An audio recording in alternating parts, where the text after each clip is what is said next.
They destroyed him. After decades of loyalty, after bleeding for that company, after sacrificing his body and his prime years, they sentenced Kane to the most humiliating, disrespectful ending imaginable. And the worst part? Nobody is talking about it. While everyone celebrates the so-called legends getting their flowers, Glenn Jacobs, the man who gave us the Big Red Machine, was cast aside like yesterday's garbage. This isn't just disappointing. This is infuriating. And if you're a real wrestling fan, you should be absolutely livid about what they did to one of the greatest characters in WWE history. Let me paint you a picture. 1997. A casket explodes at Bad Blood. Flames erupt. The Undertaker's long-lost brother emerges from the inferno, and the wrestling world would never be the same. Kane wasn't just another monster heel. He was a phenomenon. A 7-foot tower of rage and destruction wrapped in a crimson mask, haunted by a tragic backstory that made him simultaneously terrifying and sympathetic. For over 2 decades, Kane was the ultimate company man. He never complained. He never refused to do the job. He put over everyone.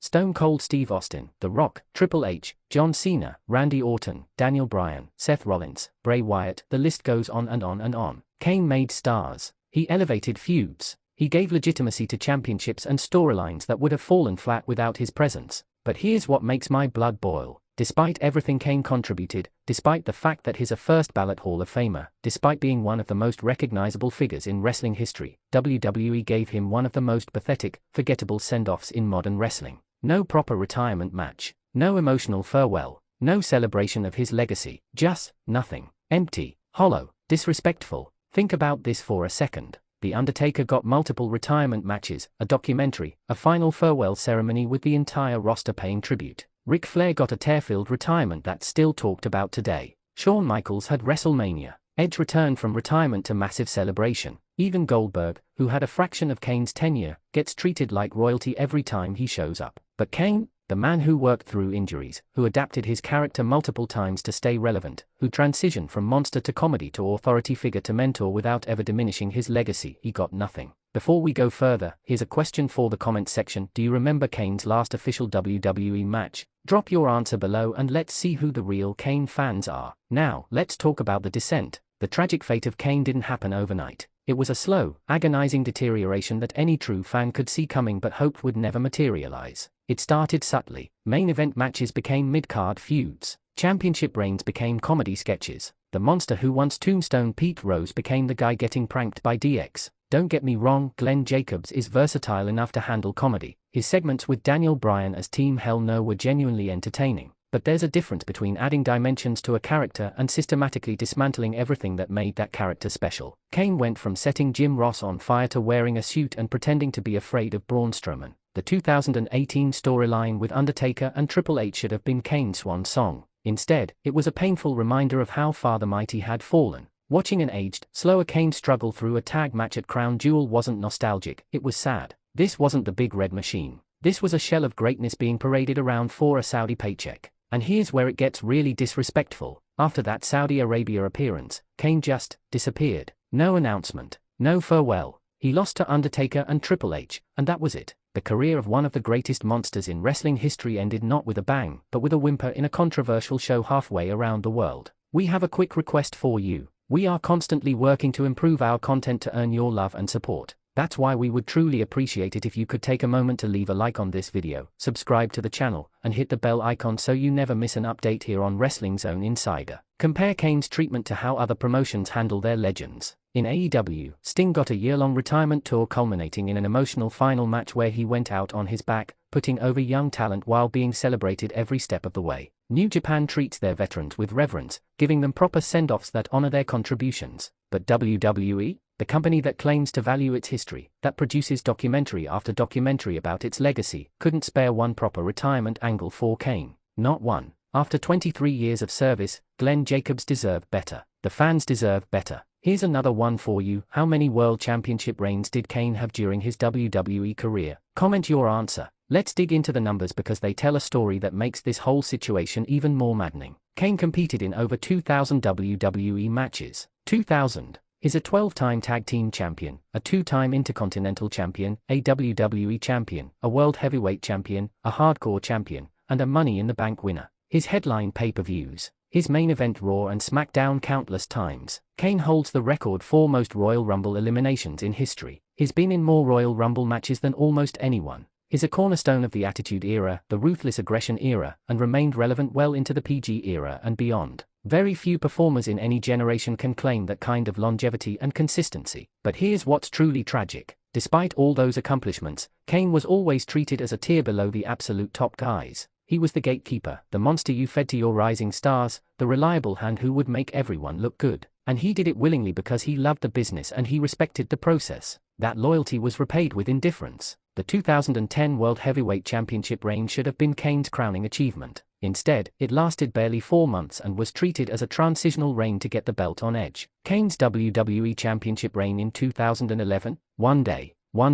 He won it at a SmackDown taping and lost it the next night at a live event to Rey Mysterio, who then lost it to John Cena the same night. Think about that. Kane, one of the most decorated performers in company history, held the most prestigious championship in wrestling for 24 hours. Not even a full television cycle. That's not just disrespectful to Kane, it's disrespectful to every fan who invested in his character for over a decade. Third trivia question: what year did Kane make his WWE debut? Let us know in the comments. The psychology of Kane's character was always more complex than people gave it credit for. Yes, he was a monster. Yes, he was destructive and terrifying. But underneath that mask was a tortured soul dealing with abandonment, betrayal, and the weight of a horrific past. When Paul Bearer revealed Kane's backstory, the fire, the disfigurement, the belief that his brother left him to die, it added layers of tragedy to the terror. That's what made Kane special. He wasn't just a big guy in a mask. He was a character, a fully realized, emotionally resonant character with motivations, vulnerabilities, and an arc that spanned literal decades. When Kane finally spoke, when he removed his mask, when he showed hints of humanity, those moments mattered because they were earned through years of storytelling. But WWE gradually forgot what made Kane work. They stopped treating him like a character and started using him like a prop. Need someone to make your new monster look strong? Use Kane. Need someone to take a loss without it meaning anything? Kane's available. Need someone to fill time in a meaningless authority figure role? Kane can do it. The corporate Kane character in 2013 was particularly painful to watch. Seeing the big red machine in a suit and tie, acting as a lackey for the authority, muted everything intimidating about the character. Sure, it showed Glenn Jacobs' range as a performer, but at what cost? By the time Kane reverted to his masked persona, the damage was done. The aura was gone. And let's address the elephant in the room: Glenn Jacobs' political career. In 2018, he was elected mayor of Knox County, Tennessee. That's an admirable achievement, and nobody should diminish his success in the political arena. But here's the uncomfortable truth: his political ambitions gave WWE an easy out. They didn't have to give Kane a proper retirement because he was moving on to other things. They could quietly phase him out without the uncomfortable conversation about age or declining ability. It was convenient for WWE, but it robbed the fans of closure and robbed Glenn Jacobs of the send-off his career deserved. Trivia time again: who was Kane's most frequent tag team partner throughout his career? Comment below. Let's talk about what a proper Kane retirement should have looked like. Imagine this: a year-long storyline where Kane announces this will be his final run. Young talent could chase the opportunity to retire the legend. You build to WrestleMania where Kane passes the torch in an emotional match, maybe against someone like Aleister Black or Bray Wyatt, another dark, supernatural character who could carry that legacy forward. After the match, the entire locker room comes out. Undertaker makes a rare appearance. They celebrate Kane's career with video packages highlighting his greatest moments. The mask goes into the Hall of Fame display. Kane gives a speech thanking the fans. That's how you honor a legend. But that's not what happened. What happened was a forgotten loss in Saudi Arabia followed by silence. Kane's career didn't end with an exclamation point. It ended with a question mark. And that's unforgivable. The saddest part: Glenn Jacobs has never publicly complained about his treatment. He's too professional, too grateful for the opportunities he had, too focused on his current responsibilities as mayor. But just because he's not complaining doesn't mean we shouldn't be angry on his behalf.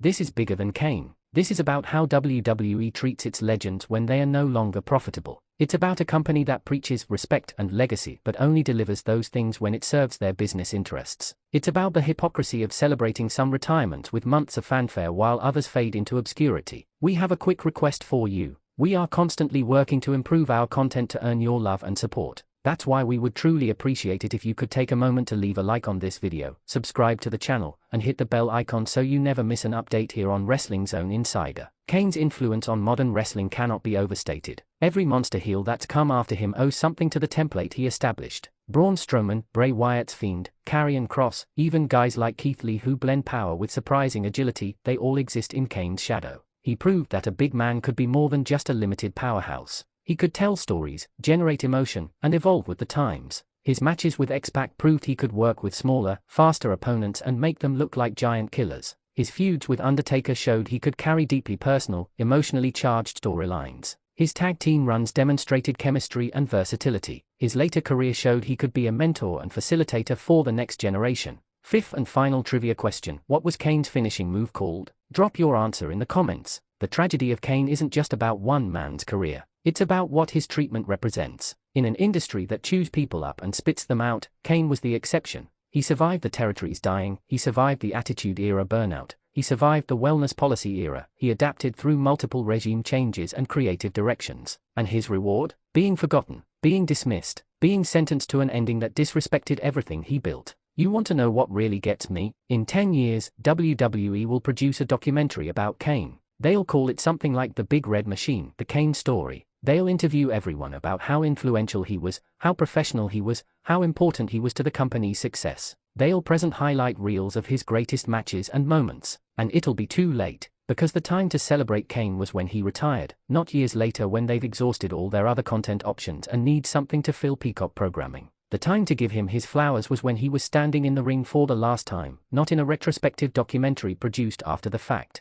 This happens too often in wrestling. Performers give their bodies, their health, their prime years to this industry, and they get nothing in return except injuries and forgotten promises. Kane was supposed to be different. He was the company guy. He was reliable, professional, talented, and loyal. But loyalty in WWE is a one-way street. They expect it from their performers, but they don't reciprocate when it matters most. So what's the lesson here? What's the moral of this tragic story? Maybe it's that in wrestling, like in life, you're only as valuable as your last segment. Maybe it's that no amount of hard work guarantees respect. Maybe it's that the business you love doesn't always love you back. Or maybe, just maybe, it's that fans need to demand better. We need to hold companies accountable when they disrespect the legends who built their empire. We need to make noise when talented performers are cast aside. We need to remember and celebrate the careers that deserve recognition, even when the company itself chooses to forget. Kane deserved better. Glenn Jacobs deserved better. And every fan who invested in that character for 23 years deserved the closure of a proper retirement. The tragic fate of Kane isn't that his career ended. Careers always end eventually. The tragedy is how it ended, quietly, unceremoniously, with none of the respect or celebration that his legacy demanded. That's not just sad, that's wrong. And if you're not angry about it, you're not paying attention. So here's my challenge to you. Share this video. Comment below with your favorite Kane moment. Let WWE know that we haven't forgotten, even if they have. Let's make enough noise that maybe, just maybe, they'll bring Kane back for one proper retirement angle, one proper send-off that gives him and the fans the closure we all deserve. Kane's story isn't over until we say it's over. And right now, I'm saying it's unfinished business. What do you say? Are you with me? Let's get justice for the Big Red Machine. Comment, like, subscribe, and let's make our voices heard here on Wrestling Zone Insider. Because legends deserve better. Kane deserves better. And we're not going to stay silent about it anymore.